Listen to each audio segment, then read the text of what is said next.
With the Union Budget 2024-25 scheduled to be presented on July 23rd, the real estate sector in Andhra Pradesh is hoping that the government will bring some much-needed tax reforms.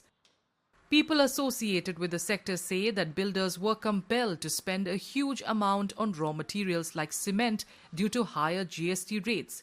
Some also demanded an increase in IT exemption for home buyers.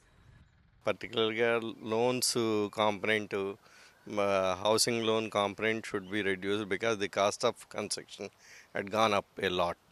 So affordability ki తీసుకురావాలి ante that's the only way to get it down.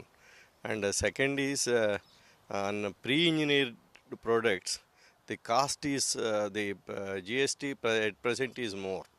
That should be reduced because to get the cost down. Our request to the central government is to reduce the percentage of 28% on cement. GST rates on cement should be reduced to 12%. That because it is a very huge amount. We are incurring very huge expenditure on cement, and because of 28% GST. So our request is the GST on cement is to be 12% or so. Many also urged government intervention to help boost the real estate sector, which is struggling due to inflation.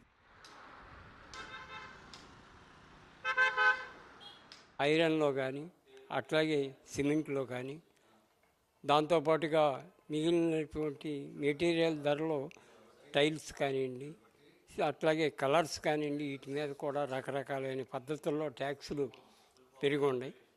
నిర్మాణ రంగం మొత్తం దెబ్బతిని ఉంది ఆంధ్ర రాష్ట్రంలో. తిరిగి ఆంధ్ర రాష్ట్రంలో నిర్మాణ రంగం పుంజుకోవాలన్నా అట్లాగే కేంద్ర ప్రభుత్వానికి మరి రెవెన్యూ రావాలన్నా నిర్మాణ రంగం ప్రధానంగా బతకాలి. Industry status and the introduction of foreign direct investment are some of the other demands of the real estate sector as Finance Minister Nirmala Sitharaman gets ready to present her 7th straight budget.